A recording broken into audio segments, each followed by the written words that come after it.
Jamanaw an bɛ aw fo k'aw koɲuman dɔn aw ka don o don timinandiya kosɔn aw minnu tɛ sɛgɛn n'aw tɛ ɲinɛ k'an lajɛ Lidi Media sanfɛ walasa k'aw kunnafoni an k'aw ma k'aw danse dɔgɔkun kibaruw kɛnɛ kan.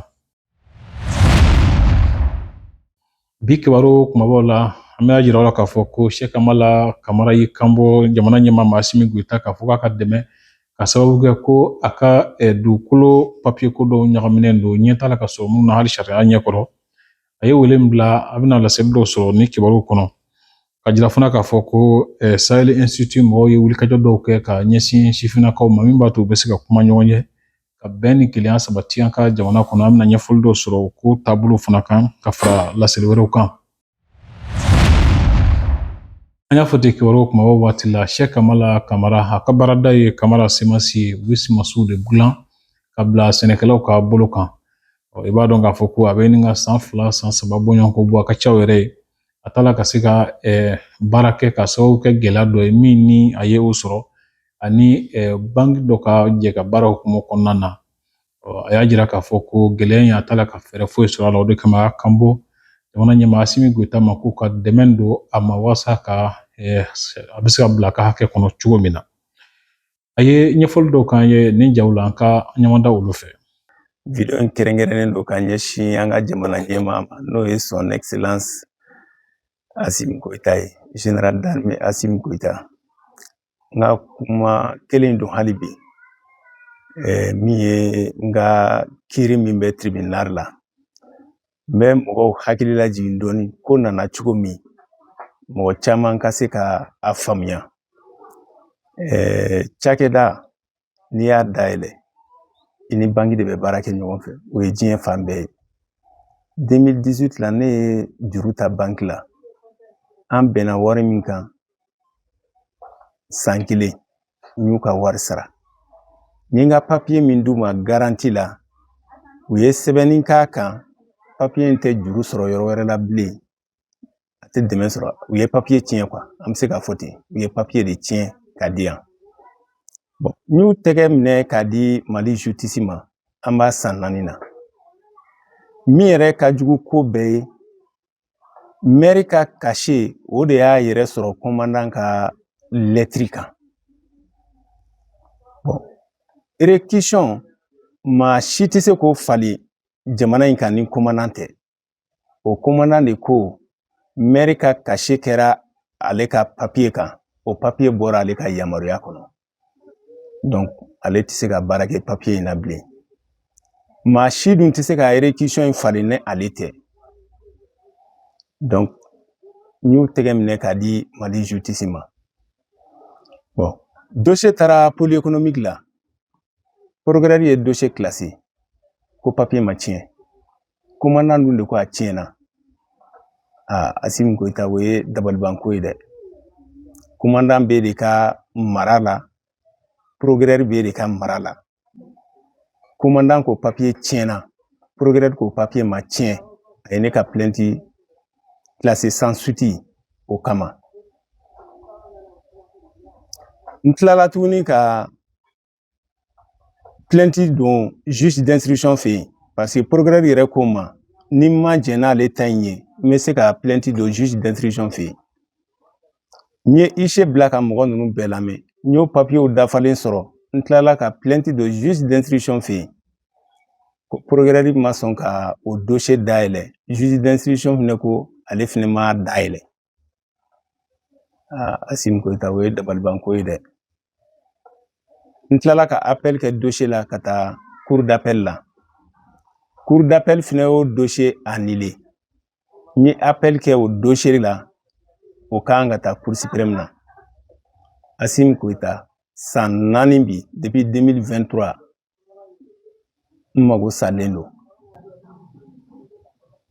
Ni photo b'a la min tɛ hɛrɛ ye Mali ma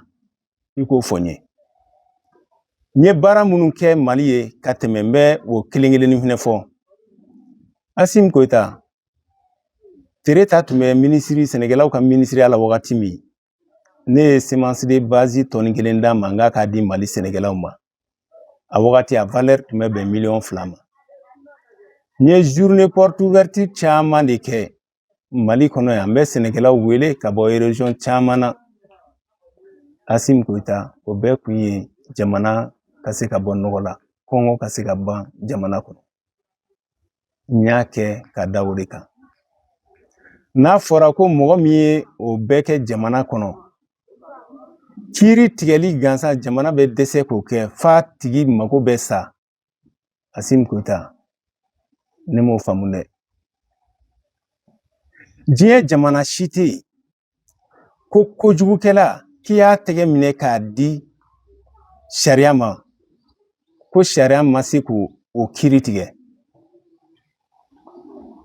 Ne ye papiye ɲuman di aw ma, a sera ka juru t'aw bolo. A ye fɛn k'a la, a tɛ se ka juru ta yɔrɔ wɛrɛ la bilen. Assimi Goïta, o kiiri man ka taa yɛrɛ sɔrɔ Cour suprême na dɛ. Jamana kiiri, Assimi Goïta, n'i ko jamana ka lafiya, kiiri de bɛ ɲa. Ni kiiri ma ɲa, hakɛ man ɲi jamana ma dɛ. Hakɛ bɛ min kɛ jamana na, a bɛ i n'a fɔ n'i ye situlu bila tasuma na. Assimi Goïta, n tɔɲɔnen don dɛ. N bɛ fɛ n ka bila n ka hakɛ kɔnɔ. N ka plan original u y'o bɔ a la. Quittance, wari min bɛ sara impôt la, domaine na, o RSI u y'o fɛnɛ bɔ a la. N ka lettre kɔfɛla fɛnɛ ka sɛbɛnni k'a kan. Hali sini mɔgɔ minnu y'o kɛ, u tɛ ka se ka kan kelen fɔ. Ni banque m'a fɔ ko notaire de y'a kɛ, notaire b'a fɔ ko ale m'a kɛ. Assimi Goïta, ne kɔni bolo sariya de y'o ɲɛnabɔ yɔrɔ ye dɛ. Mais mun kama u tɛ ka n ka kiiri kɛ? Assimi Goïta, ne bɛ fɛ mɔgɔ min ye kasi in kɛ, o tigi de ka minɛ. Ne ka se k'o tigi dɔn. Ne ka tiɲɛni a sɔrɔla o tigi de fɛ. San 4 bi, o tɛ tile 4 ye dɛ. Assimi Goïta, mɔgɔ min ye nin baara kɛ jamana ye, ni jamana nana o tigi sara kɛ nin ye, Assimi Goïta, a bɛ jamana kanu don jamanaden na wa? Dossier bɔra pôle économique la mois de août 2025 ka na cour d'appel la. Bon, a mɛnnen ni kiiri tɛ ka tigɛ, n ye lettre sɛbɛn k'a ci procureur général ma. O lettre cilen, kalo salen le 31 mars, u kun ye kiiri kɛ fɔlɔ, ne t'a kalama, n ka avocat t'a kalama. Délibéré ka dossier bila délibéré la, tɔ tora tile 4 n bɔra kalama, n ka avocat ye sɛbɛnni kɛ ko fɛn ma fɔ a ye, fɛn ma fɔ ne ye. Donc kiiri tɛ se ka kɛ anw kɔ. Donc o kɛlen, u ye don min boloda tuguni, o délibéré kɛra le 31 mars 2026. Donc o fɛnɛ na u ye dossier annulé. Donc n ye pourvoi kɛ dossier ka kan ka taa Cour suprême na. Assimi Goïta, 2025 ne ma production kɛ. 2026 fɛnɛ na n tɛna production kɛ. Ne bɛ min nɔfɛ, o ye ne ni ninnu ka jɔ bar de la. Bɛɛ k'i ta ɲɛfɔ malidenw ɲɛna. 2025 ne ma production kɛ. 2026 min fɛnɛ jɔlen filɛ nin ye, n ma da la production tɛna k'o fɛnɛ kɔnɔ. Salon dɔrɔn production kɛbaliya, sɛnɛkɛlaw ye miliyari 12 ni dɔɔni u y'o de perdu. Ne yɛrɛ ye miliyɔn 400 ani dɔɔni, ne ka entreprise y'o de perdu. Mɔgɔ caman de bɛ yen, an ni minnu tun bɛ baara kɛ, caman bila la. Assimi Goïta, o tɛ hɛrɛ ye jamana ma dɛ. Ko daminɛli 2018 ka n'a bila sisan na, perdi min kɛra sɛnɛkɛlaw kun, n'i y'a jate ka bɔ 2020 na ka n'a bila an filɛ yɔrɔnin min na sisan, miliyari 50 ni dɔɔni sɛnɛkɛlaw y'o de perdu. Pôle économique dossier n'o taara cour d'appel la, cour d'appel ko u y'a annulé. Donc ne ye pourvoi k'a kan, a bɛna taa Cour suprême na. Assimi Goïta, ne bɛ fɛ i k'i da don nin ko in na. Fɔ ne ni nin banque mɔgɔw ka jɔ bar de la, bɛɛ k'i ta ɲɛfɔ. Papier sera ka juru ta olu fɛ yen, a ma se ka juru ta yɔrɔ wɛrɛ la. Assimi Goïta, bɛɛ kɔni b'a dɔn o ye fɛn min ye. commandant de fɛnɛ ka papier do o de ko k'a tiɲɛna donc ne b'a kɛ cogo di sisan ne tɛ se k'a dilan mɔgɔ wɛrɛ tɛ se k'a dilan ni commandant tɛ commandant de ko a tiɲɛna ne kɔni dan ye k'u tɛgɛ minɛ k'a di sariya ma nin tɛ ne yɛrɛ dɔrɔn ka ko ye ne ka entreprise dɔrɔn a kɔlɔlɔ tɛ ka s'o ma n ye effort min kɛ sɛnɛko la n ye m'o de tatɔ la ji la jamana wɛrɛ den fɛ Assimi Goïta o kamanagan bɛ n na dɛ n'a fɔra jamana wɛrɛ den ka na an sɔrɔ n ka nin baara in na k'o baara bila ji la ne ni minnu bɛ baara kɛ u bɛ ka min bɛ ka pɛridi sɛnɛkɛlaw kun a ka ca kojugu bon ni sɛnɛkɛlaw ma sɔrɔ kɛ jamana bɛ obligé de a bɛ taa sanni kɛ jamana wɛrɛ o bɛɛ ye pɛridi ye jamana ma wari de bɛ ta ka taa di jamana wɛrɛ ma walasa ka na ni balo ye jamanadenw ka balo Assimi Goïta ne bɛ min nɔfɛ ɲɛmɛ ko in bɛ ka taa cogo min na n bɛ fɛ i n'i ka gouvernement a k'aw sen don ko in na kiri mɛnna kojugu kiri man ka mɛn nin cogo la tan ni fɛn min bɛ yen o ka ɲɛfɔ n ye nin bɛ nin ka kɛ jigilatigɛ ye n bolo dɔɔnin dɛ n'a fɔra ka nin effort ba in bɛɛ kɛ jamana ye jamana wɛrɛ den ka na o da ji la tan jigilatigɛ ko don dɛ n bɛ fɛ n ka kiri a ka kɛ maa o maa bɛ yen ko bɛ se k'i sen don nin kiri in na ne n'u ka jɔ baara la dɔrɔn an k'an ta ɲɛfɔ n b'o dɔrɔn de ɲini donc n bɛ foli kɛ an lamɛnbagaw bɛɛ k'a ɲini jamana kɔnɔdenw fɛ maa o maa bɛ se ka nin video in cari a kan ka se yɔrɔ min na k'a lase k'a sɔrɔ dɔgɔyalima t'a kɔnɔ nɛni t'a kɔnɔ i k'o kɛ an bɛ foli kɛ bɛɛ lajɛlen lafasatɔn ko hukumu kɔnɔna na ASECNA baarakɛlaw ka lafasatɔn nana fara CSTM kan walasa u ka se ka jɛ ka baara kɛ ka u ka hakɛw lafasa ɲɔgɔn fɛ ka baarakɛlaw ka hakɛw ɲini min bɛ wele ko affiliation baara hukumu kɔnɔna na u kunbɛnna ka ɲɛ u ka lafasatɔn ye n'o ye délégation ɲɛma danga ye Mohamed Goïta ale ye mun fɔ an ye an k'o lajɛ nin jaw sɔrɔ ni i kɛla jɛkulu ye mun bɛ baarakɛlaw ɲɛma ka hakɛ ɲini ani ka faso yɛrɛ dɛmɛ jamana ɲɛtaga la a ka kan vraiment i ka jɛkulu ɲini minnu ye baara in k'aw ɲɛ tɛmɛlen minnu bɛ baara in dɔn ka tɛmɛ o kan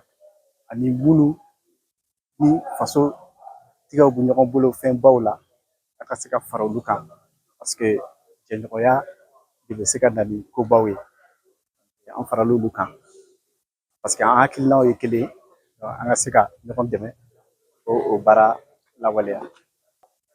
ni an yɛrɛ selen ye bi fara ɲɔgɔnkan in nafaba de b'a la nafaba de b'a la an ye degun caman sɔrɔ parce que an b'an kelen na an b'a dɔn bi n'an n'olu don degun caman bɛ yen minnu kɛla an na ka tɛmɛ o degun ninnu t'anw sɔrɔ n y'a fɔ cogo min na olu bɛ baara in dɔn ka tɛmɛ anw kan an bɛ kɛ i n'a fɔ olu ka kalandenw de bi donc an ka jɛ ka baara in kɛ ɲɔgɔn fɛ o degun caman ka se ka wuli ka bɔ an yɛrɛ kan vraiment a tɛ se ka kɛ ka tɛmɛ nin kan a tɛ se ka kɛ ka tɛmɛ nin kan n bɛ foli bila CSTM bɛɛ lajɛlen ye secrétaire général Ɲɔn Gindo ka fara vraiment camarade Papa Sadio Traoré kan vraiment y'an accueilli cogo la mun tɛmɛna an yɛrɛ ka miiriya kan donc an ka foli b'u ye Sahel Institute mɔgɔw ye kumaɲɔgɔnya dɔw kɛnɛ sigi ni sifinnakaw ye minnu bɔra Mali duguba caman kɔnɔ ka na Bamako yan nɔ a kun ye mun ye ka se k'a to kumaɲɔgɔnya ka sabati sifinnakaw ni ɲɔgɔn cɛ jamana bɛ lahala minnu kɔnɔna na k'o kumaw kɛnɛ sigi walasa min b'a to ɲɔgɔn faamuya bɛ se ka na cogo min na sifinnakaw ka se k'u jɔ u jɔyɔrɔ la Dramane Fofana ale ye Sahel Institute ɲɛmaa dɔ ye ale ye min fɔ a ko kan k'o lajɛ nin jaw la bon an bɔra ka tɔnsigi min kɛ bi nin ye tɔnsigi ye min bɛ sifinnakaw fara ɲɔgɔn kan ka se ka kumaɲɔgɔnya cɛri u ni ɲɔgɔn cɛ tɔnsigi yani tɔnsigi ka kɛ an kun ye yaala kɛ région dama dama ni ɲɔgɔn cɛ n'o ye Segu région, Mopti région, Tɔnbɔkutu ani Gao ani Bamakɔ yɛrɛ. Donc district de Bamakɔ yɛrɛ an kun ye yaala k'u ni ɲɔgɔn cɛ ka se ka sifinnakaw ka kalan bolo dɔ dayɛlɛ an n'u ni ɲɔgɔn cɛ cogoya min na u bɛ se ka kunnafoni jɛlen ko o cɛri u ni ɲɔgɔn cɛ u ka se ka kɛ mɔgɔ ye minnu fɛnɛ jantolen don u ka sigida kunnafoni ko la cogoya min na kunnafoni lankolon kana se ka fanga sɔrɔ u ka sigidaw la o kalanbulonw de kɔfɛ an tilala ka o jeunes bɛɛ fara ɲɔgɔn kan région bɛɛ ka na u bɛɛ wele ka na Bamakɔ ani journalistes an ka se ka na tile dama damani kɛ an ka se ka hakili jagabɔ kɛ ka kuma ɲɔgɔnya kɛ cogoya min na Mali yɛrɛ kɔnɔ an bɛ se ka kɛ maa ye minnu cɛsirilen don ka kunnafoni kolon kɛlɛ walasa basigi ani kelenya bɛ se ka sabati cogoya min na an ka jamana kɔnɔ fɛɛrɛ min bolo dalen don an bolo i n'a fɔ an y'a fɔ bi cogoya min na lajɛ in kɔnɔna na an bɛna fɛɛrɛw dɔw boloda c'est-à-dire que hakili jagabɔ de bɛna kɛ anw jɔyɔrɔ ye jumɛn ye an bɛ se ka mun ni mun de kɛ donc bɛnkanw bɛ kɛ an ni ɲɔgɔn cɛ o bɛnkanw kɔnɔna na maa o maa e de nana sen don nin lajɛ in na i bɛ kɛ maa ye min bɛ lajuru ta ka o bɛnkan ninnu sabati i ka sigidaw kɔnɔna na ka se ka cɛsiri kɛ cogoya min na i bɛ se ka i ka sigida lakana ka bɔ kunnafoni kolonw ma ka kɛ maa ye min cɛsirilen don basigi ani kelenya hukumu kɔnɔna na. An ka jamana ɲɛmɔgɔw ye kalandenw ka tɔn n'o ye AEM ye ka ale ka baara jɔ nka i b'a ye k'a fɔ ko nin tɔn in sigira hakilila minnu kama o de ye ka kalandenw ka hakɛw ɲini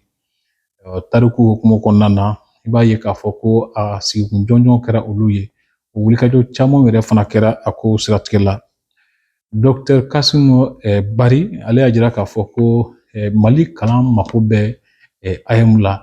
a y'a ɲini k'a fɔ ko fɛɛrɛ ka tigɛ walasa min b'a to kulu bɛ se ka sigi kalandenw tɔgɔ la min b'a to u ka kuma bɛ se ka lase cogo min na an ka kumakanw lajɛ nin jaw la. Mali mago bɛ AEM na hali ni AEM tɛ Mali mago bɛ ekɔlidenw organiseli la ka ɲa par exemple hali commission minnu bɛ rectoraw la sisan ekɔlidenw ɲɛmɔgɔ kan ka taga représenter donc si AEM cilen e bɛ taga jɔn bila yen sisan aw b'o tigi représentant ta cogo di donc a cɛ ka ɲi tɔn de kɛ yen bɛɛ bɛ se k'i bolo ɲɛsin tɔn min ma donc ne m'a fɔ ko min kɛra AEM na k'a ko bɛɛ ɲana ne nimisalen don ɲangata minnu donna AEM kɔnɔ bese taw ɲɔgɔn kama ou bien marifa taw ɲɔgɔn kama ɲɔgɔn lajaba ka kalan yɛrɛ bila kɛrɛfɛ dɔɔni olu man ɲa n'an kan ka tiɲɛ fɔ olu man ɲa donc ni mouvement scolaire bɛ sigi sen kan olu ko minnu na ni tiɲɛli ye an kan k'olu hakili jagabɔkɛw de k'olu de bɔ a la et moi je pense que an minnu ye ancien de AEM ye an kan ka jamana ɲɛmɔgɔw dɛmɛ o baara la walasa mouvement sanuman dɔ bɛ se ka sigi sen kan cogo min na walasa ekɔlidenw bɛ se k'u ka ɲɛmɔgɔw sugandi transparence kɔnɔ cogoya min na et que ni négociation bɛ yen ni négociation bɛ ka kɛ et que olu kɛ ekɔlidenw ka porte parole ye minnu bɛ taga kumaw lase minnu ni gouvernement bɛ sigi ka kuma kɛ parce que bɛɛ tɛna se ka taga sigi fo que ɲɛmɔgɔ dɔ kɔni de kɛ taga hali ni négociation bɛ kɛ sisan problème dɔ la i bɛ mɔgɔw wele cogo di donc gɛlɛya degun b'olu bɛɛ la o et puis n'an tora tan cogoya la dans 100 ans 120 san 30 jeunes minnu bɛ k'an bolo u tɛ kɛ sini mɔgɔkɔrɔba ɲuman ye ils seront pas des bons responsables de demain parce que hali u bɛ se ka complexer ka kuma u responsable wɛrɛ fɛ jamana wɛrɛ la n t'a dɔn ne bɛ ka n ka kuma n'a bɛ ka faamuya parce que Mali gestion a dan tɛ Mali kɔnɔla ye o an bɛ ɲɔgɔn bɛn kɛnɛma o il y a des grandes rencontres à l'international an bɛ taa ɲɔgɔn bɛn o mais n'an taara ɲɔgɔn bɛn k'a sɔrɔ aw yɛrɛ aw ma deli ka former yɛrɛ parce que an ka tiɲɛ fana fɔ mouvement scolaire a bɛ ekɔlidenw former dɛ a b'i kalan sini mara kɛcogoya la donc hali misali la mɔgɔ fɛn fɛn enseigné l'AEM kɛ aujourd'hui ils n'ont pas de problème pour gérer les gens o ye misali dɔ ye o misali ɲuman dɔ ye o mais ni mouvement tɛ yen olu bɛɛ de bɛ tigɛ denmisɛnninw na c'est à dire que o formation ninnu bɛɛ bɛ tigɛ u la n'an ye an ka jamana responsable ta par exemple Mali mouvement démocratique presque nous bɛɛ kun ye ancien de la fédération des étudiants noirs d'Afrique est-ce que a b'a kan faamu donc en Guinée-Conakry le professeur Condé a kun bɛ fiyanfu la ani professeur Ali Diallo ninnu u bɛɛ kun bɛ fiyanfu na donc le Toto Jara nous les ignamu olu fana kun bɛ Asmis la Dakar donc c'est des creuset de formation mun yɛrɛ b'a to ekɔlidenw bɛ se ka i bɛ se ka kalan i ka denmisɛnninya kɔnɔ k'a sɔrɔ i ma taga don parce que politique école tɛ yen dɛ mais i bɛ taa sɔrɔ olu caman minnu kɛra ten i bɛ taa sɔrɔ olu de bɛ sini politique kɛ parce que u ye jama gestion faamuya jama kan ka gérer cogo min na kuma kan ka kɛ jama la cogoya min na u bɛ se ninnu bɛɛ la bon kuma ka gɛlɛn kuma ma nɔgɔn bɛɛ ma mais même l'éloquence là ça s'apprend ka kuma jama la ka ɲa ça s'apprend mais i bɛ taa sɔrɔ minnu tun bɛ ninnu tɔn kɔnɔlaw la i bɛ taa sɔrɔ olu de